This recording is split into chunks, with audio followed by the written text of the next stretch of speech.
ये normal human beings नहीं है, ये अपराधी हैं, जरायमवादी लोग हैं और प्रूवन अपराधी है कि सलमान के घर में ना डिसीजन सलमान ही लेते हैं। मुझसे कुछ पूछा नहीं जाता था, मुझे बताया जाता था, पीछे पड़ गया था। ये सब तो मैंने उस 2020 वाले लेटर में लिखा था डिटेल, और कि क्या क्या हुआ अलग अलग समय पे मेरे। है भाई, प्रॉब्लम है लोगों को, कभी तो काम कर लो यार। सलमान की मनमानी है, इसलिए मैंने बोला बदतमीज आदमी है। He likes to destroy people, he likes to humiliate people, he is a narcissist of the highest order. 2017 में मुझे बड़ी धमकियां आई फोन पे, तो उसमें उन्होंने थ्रेटन किया मुझे, तू कुछ नहीं कर पाएगा, तो देख लेना। खोने के लिए इसके पास है, इसका जो पूरा एम्पायर साम्राज्य है, ये तो मेरी मेहनत पे कब्जा करके ये लोग बैठे हैं ना। दोस्तों, बॉलीवुड की दुनिया को अगर आप बाहर से देखें तो ये चमक दमक, शोहरत और स्टारडम का खेल लगता है। लाइट्स, कैमरा और बड़े बड़े चेहरे, सब कुछ एक सपने जैसा। लेकिन जब कैमरा बंद होता है तो उसी इंडस्ट्री के पीछे छुपी होती हैं ऐसी कहानियां जो सुनकर आपका दिल हिल जाएगा। आज हम बात करने जा रहे हैं एक ऐसे इंसान की जिसने सलमान खान के साथ काम किया, दबंग जैसी ब्लॉकबस्टर फिल्म दी और फिर अचानक उसी फिल्म ने उसकी जिंदगी उलट दी। जी हाँ, मैं बात कर रहा हूँ डायरेक्टर अभिनव कश्यप की। एक ऐसा नाम जिसने 2010 में अपने पहले ही डायरेक्शन से बॉलीवुड में तहलका मचा दिया था। लेकिन सालों बाद उसी दबंग के पीछे की कहानी जब बाहर आई तो लोगों के लिए यकीन करना मुश्किल हो गया कि उस फिल्म के सेट पर क्या क्या हुआ था। अभिनव कश्यप ने हाल ही में बॉलीवुड ठिकाना में दिए गए अपने इंटरव्यू में सलमान खान और उसके परिवार पर ऐसे गंभीर आरोप लगाए हैं जो शायद किसी ने अब तक इतनी खुलकर नहीं लगाए। उन्होंने कहा, सलमान खान एक गुंडा है, एक बदतमीज इंसान है। यहाँ तक कि सलमान खान को नापुंसक तक बोला है अभिनव कश्यप ने। अभिनव कश्यप ने सलमान खान के बारे में कहा, यह सेट पर देर से आता था जिसकी वजह से कई बार शूटिंग कैंसिल करनी पड़ी थी।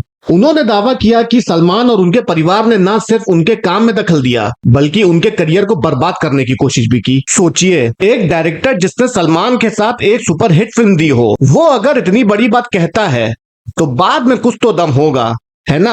अभिनव बताते हैं कि उन्होंने दबंग का आइडिया खुद लिखा, फिल्म की पूरी विजन तैयार की, लेकिन जब प्रोजेक्ट सलमान खान के प्रोडक्शन में गया तो चीजें उनके हाथ से फिसलने लगी। कहा जाता है कि सलमान के परिवार को यह पसंद नहीं था कि कोई डायरेक्टर फिल्म के क्रिएटिव फैसले खुद ले। उन्होंने बार बार स्क्रिप्ट में बदलाव करवाए, गानों को ऐड किया और कई बार अभिनव को नजरअंदाज भी किया। यहाँ तक कि अभिनव ने कहा कि सलमान सेट पर देर से आते थे, कभी कभी दोपहर के 5 बजे पहुंचते जब पूरा क्रू सुबह से इंतजार कर रहा होता था। उन्होंने कहा है कि अगर सलमान का मूड नहीं होता था तो शूटिंग सीधे कैंसिल कर दी जाती थी। और दोस्तों, ये सब कोई अफवाह नहीं है, ये बातें खुद अभिनव कश्यप ने अपने ताजा इंटरव्यू में बोली हैं, जहां उन्होंने सलमान खान, अरबाज खान और सोहेल खान तीनों भाइयों पर आरोप लगाया कि उन्होंने उनकी प्रोफेशनल लाइफ को तोड़ दिया। अब आप सोचिए, दबंग के बाद अभिनव कश्यप को कितने बड़े ऑफर्स मिलने चाहिए थे, लेकिन ऐसा नहीं हुआ। वो कहते हैं जब उन्होंने दबंग 2 बनाने से इनकार किया था तो उन्हें इंडस्ट्री से धीरे धीरे साइडलाइन कर दिया गया। उन्होंने कहा कि उनके प्रोजेक्ट्स रोक दिए गए, प्रोड्यूसर्स को धमकाया गया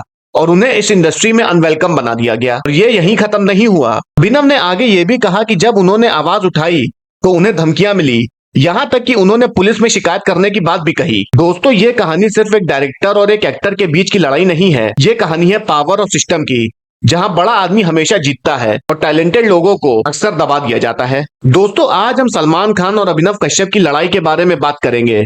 सलमान खान के ऊपर इससे पहले भी कई आरोप लग चुके हैं, उसके बारे में भी जानेंगे, तो वीडियो को एंड तक जरूर देखना। और अगर आपको वीडियो अच्छी लगे तो भाई चैनल को सब्सक्राइब और वीडियो को लाइक जरूर करना। ये कहानी शुरू होती है साल 2010 से, जब एक नया डायरेक्टर अभिनव कश्यप अपनी पहली फिल्म लेकर आता है, दबंग। इस फिल्म में सलमान खान ने निभाया था एक ऐसा किरदार जिसने उनके करियर को नई ऊंचाइयों पर पहुंचा दिया, बुलबुल पांडे का किरदार। फिल्म सुपरहिट रही, लोगों ने इस फिल्म को खूब प्यार दिया और हर तरफ बस दबंग की चर्चा थी। लोगों ने माना कि सलमान ने एक नया आइकॉनिक रोल बनाया, लेकिन पर्दे के पीछे एक अलग कहानी लिखी जा रही थी, एक ऐसी कहानी जो सालों बाद धीरे धीरे बाहर आने लगी। बॉलीवुड ठिकानों को इंटरव्यू देते हुए अभिनव कश्यप ने बताया कि दबंग की सफलता के पीछे जितनी मेहनत उनकी थी उतना ही संघर्ष भी था। उन्होंने अपने इंटरव्यू में खुलासा किया कि फिल्म के सेट पर उनका अनुभव बिल्कुल वैसा नहीं था जैसा बाहर से दिखता था। उन्होंने बताया कि सलमान खान अक्सर शूटिंग पर देर से आते थे, कभी कभी दोपहर के 5 बजे तक, जबकि पूरी यूनिट सुबह से इंतजार में रहती थी।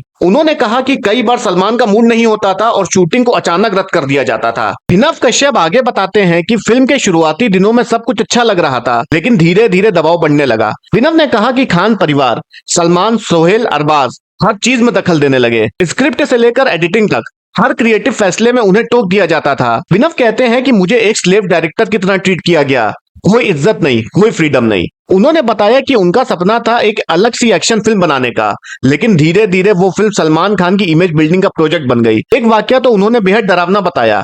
अभिनव ने बताया कि एक दिन सेट पर उन्हें इतना स्ट्रेस और प्रेशर महसूस हुआ कि वो बेहोश हो गए। वो कहते हैं कि उस दिन उन्हें एहसास हुआ कि ये सिर्फ एक फिल्म नहीं बल्कि एक पावर प्ले चल रहा है जिसमें वो अकेले पड़ चुके हैं। धीरे धीरे हालात ऐसे बने कि अभिनव ने तय किया कि वो दबंग 2 नहीं बनाएंगे। उन्होंने साफ मना कर दिया और फिर उनके मुताबिक यहीं से असली जंग शुरू हुई। उन्होंने कहा कि जैसे ही उन्होंने सलमान खान और उनके परिवार से दूरी बनाई, उनके प्रोजेक्ट्स एक एक करके रुकने लगे। प्रोड्यूसर्स फोन उठाना बंद कर देते, नए कॉन्ट्रैक्ट्स कैंसिल हो जाते और मीडिया में उनके खिलाफ कहानियां फैलने लगी। अभिनव का दावा है कि उनके करियर को जानबूझ के खत्म किया गया। अपने इंटरव्यू में उन्होंने बहुत ही कड़े शब्दों का इस्तेमाल किया। उन्होंने कहा सलमान खान एक गुंडा है, बदतमीज इंसान है, वो किसी की क्रिएटिविटी नहीं झेल सकता। उन्होंने ये भी कहा कि खान परिवार नॉर्मल ह्यूमन बीइंग नहीं है, ये एक क्रिमिनल्स हैं। उनके मुताबिक सलमान खान को अपनी पावर और पैसे का घमंड है। अभिनव कश्यप ने यह भी खुलासा किया कि उन्होंने फिल्म में कुछ तकनीकी बदलाव करवाए थे ताकि सलमान खान की लुक्स को बेहतर दिखाया जा सके, जैसे वीएफएक्स से डार्क सर्कल छिपाना या बॉडी को और मस्कुलर दिखाना।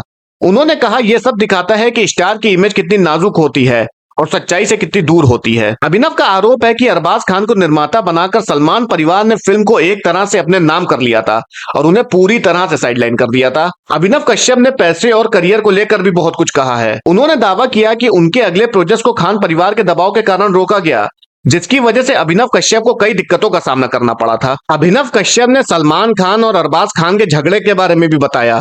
उन्होंने बताया कि सलमान और अरबाज के बीच बहुत जोर का झगड़ा हुआ था और सलमान खान घर के बर्तन फेंकने लगे थे, और जब अभिनव कश्यप ने बीच बचाव की कोशिश की तो सलमान खान ने उनसे बदतमीजी की थी। अभिनव कश्यप ये भी कहते हैं कि सलमान, अरबाज और सोहेल खान में बिल्कुल भी नहीं बनती है, लेकिन फिर भी पता नहीं तीनों क्यों साथ में रहते हैं। ये सारी बातें अभिनव कश्यप ने बॉलीवुड ठिकाना में बताई हैं। ये पहली बार नहीं है जब सलमान खान के ऊपर आरोप लग रहे हैं, पहले भी कई बार सलमान खान के ऊपर आरोप लग चुके हैं। आइए चलिए जानते हैं। 1998 काले हिरन का शिकार मामला। 1998 में सलमान खान और उनके सहकलाकारों पर जोधपुर के कांकड़ी गांव में फिल्म हम साथ साथ है की शूटिंग के दौरान 2 ब्लैक बक काले हिरन के शिकार का आरोप लगा। ब्लैक बक को बिश्नोई समाज द्वारा पवित्र माना जाता है और बिश्नोई समाज के विरोध के बाद मामला दर्ज किया गया था। सलमान खान को 5 अप्रैल 2018 को वन जीव संरक्षण अधिनियम के तहत दोषी ठहराया गया था। 5 साल की सजा सुनाई गई थी, लेकिन बाद में इसको बेल मिल गई थी। सलमान खान और ऐश्वर्या राय की लव स्टोरी कभी बॉलीवुड की सबसे चर्चित कहानियों में से एक थी। 90s के आखिर में जब दोनों की जोड़ी बनी तो फैंस ने उन्हें रियल लाइफ हीरो और हीरोइन मान लिया था, लेकिन ये खूबसूरत रिश्ता ज्यादा वक्त तक नहीं चल पाया। 2002 में दोनों का ब्रेकअप हुआ और इसके बाद सब कुछ बदल गया था। ऐश्वर्या राय ने मीडिया में आकर कहा था कि सलमान ने उनके साथ रिश्ते के दौरान शारीरिक और मानसिक रूप से परेशान किया था। उन्होंने ये भी आरोप लगाया था कि सलमान शराब पीने के बाद उनके साथ दुर्व्यवहार करते थे और कई बार उन्हें चोट पहुंचाने की कोशिश की। दूसरी तरफ सलमान खान ने इन सारे आरोपों को सख्ती से नकार दिया था। उसने कहा था कि अगर मैंने सच में ऐश्वर्या के साथ ऐसा कुछ किया होता तो वो आज जिंदा नहीं होती। इस बयान ने पूरे बॉलीवुड और मीडिया में हलचल मचा दी। लोग 2 हिस्सों में बढ़ गए थे, कुछ सलमान के सपोर्ट में थे और कुछ ऐश्वर्या के सपोर्ट में थे। उनका ये रिश्ता सिर्फ एक लव स्टोरी नहीं रहा था, बल्कि बॉलीवुड के इतिहास का एक ऐसा चैप्टर बन गया था जिसके बारे में आज भी लोग बात करते हैं। ऐश्वर्या राय से ब्रेकअप के बाद सलमान खान का एक और बड़ा विवाद सामने आया, विवेक ओबरॉय के साथ विवाद। कहानी तब शुरू हुई थी जब विवेक और ऐश्वर्या के बीच नजदीकियां बढ़ी। इससे सलमान खान नाराज हो गया था और यहीं से शुरू हुआ बॉलीवुड का सबसे हाई प्रोफाइल झगड़ा। विवेक ओबरॉय ने उस वक्त एक प्रेस कॉन्फ्रेंस बुलाई थी और खुलकर कहा था कि सलमान खान ने उन्हें कई बार फोन पर धमकाया। विवेक के मुताबिक सलमान ने न सिर्फ उन्हें धमकियां दी थी बल्कि बॉलीवुड से उनका करियर खत्म करने की बात भी कही थी। इस बयान के बाद पूरा बॉलीवुड हिल गया था। कई लोगों ने विवेक का साथ नहीं दिया और धीरे धीरे उनके करियर पर इसका साफ असर दिखने लगा था। विवेक ने बाद में कहा था कि उस दौर में उन्होंने काफी मानसिक तनाव और गहरे अकेलेपन का सामना किया था। सलमान और विवेक का ये झगड़ा आज भी बॉलीवुड की सबसे चर्चित दुश्मनियों में गिना जाता है। तो भैया एक और बहुत बड़ी कंट्रोवर्सी है शाहरुख खान और सलमान खान कंट्रोवर्सी। इस कंट्रोवर्सी को तो हर कोई जानता है। सलमान खान और शाहरुख खान कभी बॉलीवुड की सबसे मजबूत दोस्तियों की मिसाल माने जाते थे, लेकिन साल 2008 में कैटरीना कैफ की जन्मदिन पार्टी में दोनों के बीच बड़ा विवाद हो गया। कहा जाता है कि सलमान खान ने शाहरुख के टीवी शो और करियर पर तंज कसा, जिस पर शाहरुख ने पलट कर जवाब दिया। बहस बढ़ते बढ़ते झगड़े में बदल गई और पार्टी का माहौल बिगड़ गया। दोनों के बीच धक्का मुक्की हो गई और यह भी कहा जाता है कि सलमान खान ने शाहरुख खान को एक जोरदार कंटाप जड़ दिया था, जिसके बाद दोनों की दोस्ती पूरी तरह टूट गई थी और कई सालों तक दोनों ने एक दूसरे से बात नहीं की थी। फिर भैया 2013 में दोनों ने सोचा कि चलो भैया दोबारा फिर से दोस्त बन जाते हैं, तो शाहरुख खान और सलमान खान दोबारा दोस्त बन गए और न्यूज में भी इसको दिखाया गया था और लोग ऐसे खुश हो रहे थे कि जैसे ये दोनों अपनी पिक्चर की कमाई का पैसा सब में बांटने वाले हों। सलमान अंकल और शाहरुख अंकल आज भी अच्छे दोस्त बने हुए हैं और ऐसा ही सलमान खान हमेशा कोई ना कोई कंट्रोवर्सीज में फंसे रहते हैं और अभी तो इनको एक लॉरेंस बिश्नोई नाम का गैंगस्टर धमकियां देता रहता है। तो सलमान खान हर तरफ से परेशान है, एक तरफ लॉरेंस बिश्नोई इनको धमकियां देता रहता है और दूसरी तरफ अभिनव कश्यप इनकी सारी पोल खोल रहे हैं और लोग भी सब अभिनव कश्यप के सपोर्ट में है। सब कह रहे हैं कि अभिनव कश्यप लगे रहो, हम तुम्हारे साथ हैं। तो दोस्तों यही पूरी वीडियो थी। अगर आपको वीडियो पसंद आई हो तो वीडियो को लाइक करिए और चैनल को सब्सक्राइब करिए। धन्यवाद।